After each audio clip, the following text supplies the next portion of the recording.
Lorsque nous nous sommes unis, nous étions très centrés sur notre carrière dans le domaine des loisirs. Nous ne pensions pas à notre famille. De grandes choses arrivaient à Eric et Nancy Pierre. Ils venaient de se marier. Nancy était enceinte et ils avaient tous deux donné leur cœur au Seigneur. Mais un jour, tout changea, le jour où le bébé devait naître.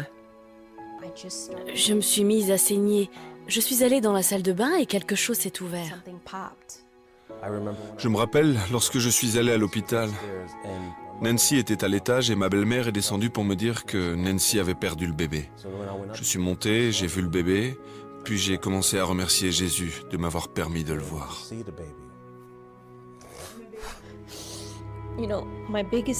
Ma plus grande crainte, c'était de sortir de l'hôpital sans bébé. Comment allais-je expliquer cela aux gens? Je sers un sauveur ressuscité qui fait des miracles. Comment allais-je pouvoir leur expliquer qu'il n'y avait pas de bébé? Le temps passa et ils se rapprochèrent du Seigneur. Cela s'est produit et il doit y avoir une raison. Je ne connais pas cette raison, mais je sais qu'il y en a une. Nous avons ainsi commencé notre guérison et nous avons été soutenus par nos connaissances. Et rapidement, la vie a repris son cours normal. Dans les années qui suivirent, non seulement Dieu guérit leur cœur brisé, mais il les bénit avec d'autres enfants. Et plusieurs années plus tard, Nancy fut à nouveau enceinte de leur troisième enfant. Il devait être 5 heures du matin et j'ai senti une lourdeur à l'estomac. J'avais presque l'impression que lorsque je me retournais, mon estomac se retournait avec du retard. Depuis la fausse couche, nous savions que nous ne voulions pas prendre de risques. Et nous sommes immédiatement allés à l'hôpital.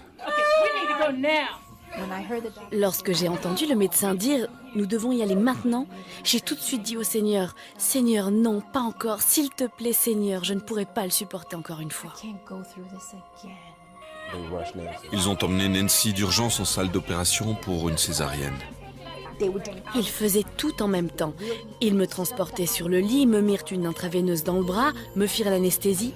Tout a été fait en même temps. Ils ont dû réanimer le bébé parce qu'il était mort, baignant dans le sang pendant 3 minutes. Le médecin de Nancy, le docteur Léontine Narcisse. Nancy est arrivée avec une rupture du placenta, c'est-à-dire que son placenta avait commencé à se détacher de son utérus. C'est dangereux pour le bébé, car son approvisionnement en oxygène diminue. Cette condition est également dangereuse pour la mère. Le placenta détaché provoque une forte hémorragie qui finit par causer l'arrêt des organes vitaux. Elle avait un saignement interne. C'est là que c'est devenu vraiment grave, parce qu'ils ne savaient pas comment stopper cette hémorragie. Elle était dans un état critique, à 100% critique. J'ai eu l'impression que la vie quittait mon corps. J'ai vu mes doigts devenir bruns, sombres, comme si j'étais en train de mourir. Je savais que j'étais en train de mourir, mais j'étais tellement passive que je ne savais pas réagir ou répondre ou crier. Nancy. Je ne savais rien faire pendant tout ce temps. Et j'étais en train de mourir. J'avais besoin que Dieu intervienne rapidement. J'avais besoin de personnes qui savaient comment prier pour ouvrir les cieux. Avez-vous pensé que vous pouviez perdre votre femme? Nancy était dans le coma et bébé Pierre sous surveillance 24 heures sur 24. Tous deux étaient dans une situation critique. Y a-t-il eu un moment dans votre vie où vous n'avez pas fait confiance en Dieu, où vous avez dit « Seigneur, j'ai déjà vécu cela, je ne veux pas le vivre une nouvelle fois ». Je parlais à une amie au téléphone qui m'appelait tous les jours pour m'encourager et je lui ai dit « Il m'est difficile de faire confiance en Dieu dans cette situation parce que je ne sais pas ce qui va arriver. Comment lui faire confiance ?» Et elle a répondu « En lui confiant toute chose, ouvre-lui ton cœur. »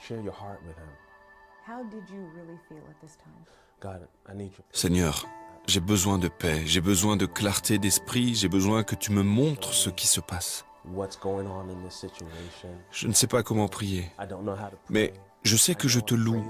Est-ce que cela suffit, Seigneur? Que veux-tu d'autre?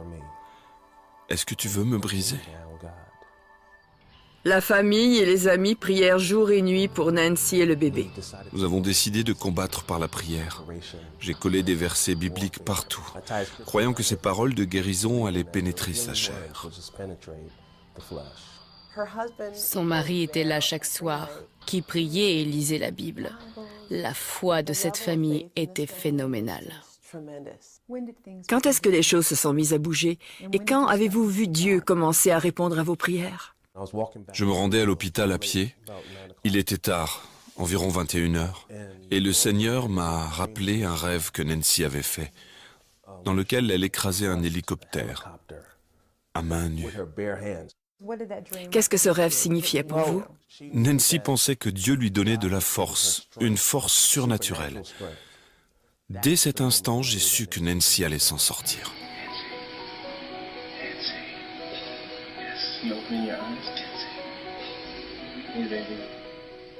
Après 11 jours et des prières incessantes, Nancy se réveilla.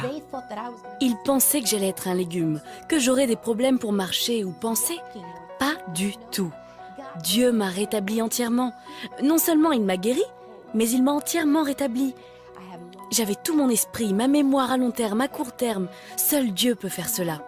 L'homme peut faire un petit peu, il vous recolle et vous vous en sortez un peu de travers, mais seul Dieu peut vous rétablir entièrement.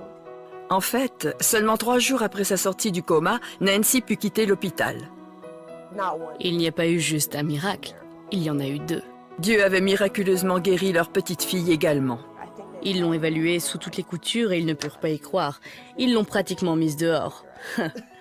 Votre bébé est plus que normal. Votre fille est même intelligente. Elle peut partir, elle n'a pas besoin de nous. Aujourd'hui, Nancy et Eric ont 4 beaux enfants, dont leur bébé miraculé Naomi, qui est à présent une petite fille de 4 ans pleine de vie. Je veux parler au monde entier de la puissance de guérison de Jésus-Christ. Vous devez comprendre que Dieu existe. Et si nous croyons vraiment dans la parole de Dieu, et si nous croyons que ce qu'il dit est vrai, nous n'aurons aucune difficulté à lui faire confiance à notre sujet. Ah, bon Dieu, tu es grand et tu es bon. Tu es tout puissant et rien n'est comparable à toi. Toi seul as le dernier mot sur la vie de toutes les créatures. Et rien n'est trop difficile ou impossible à toi. Oui, toi seul es l'Éternel. Tu agis et réagis selon ta souveraineté. Qui peut s'opposer à Dieu? Ce témoignage poignant vient encore démontrer l'existence de Dieu manifesté en un seul, Jésus-Christ. Pas une idole, ni un devin, ni un fétiche ou système, mais Dieu l'Éternel, qui n'est comparable à aucun autre. Je dis ce que je dis avec certitude, avec assurance.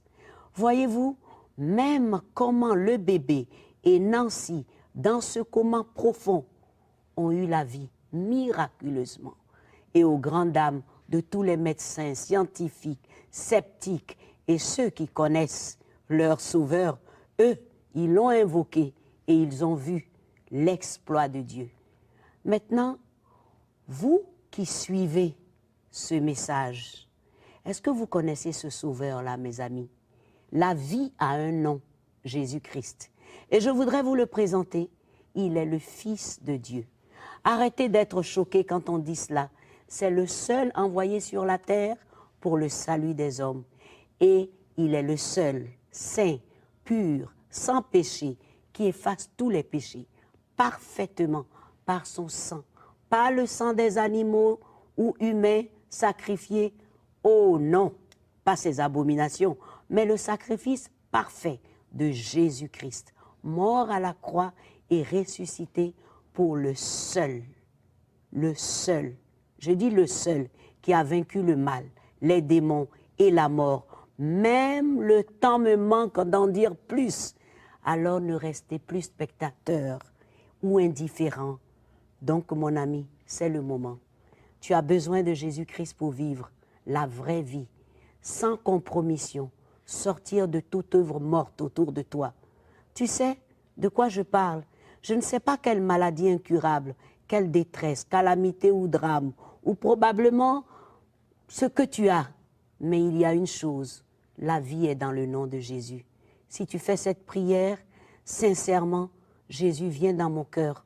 Vois-moi maintenant, j'ai vu toutes les merveilles dans la vie des autres. J'ai besoin de toi, pardonne mes péchés et reçois-moi. Reçois-moi, je veux être ton enfant. Si tu as fait cette prière, alléluia à Dieu, tu viens de passer du stade de créature à enfant de Dieu. Désormais, tu as le pouvoir, selon l'évangile de Jean.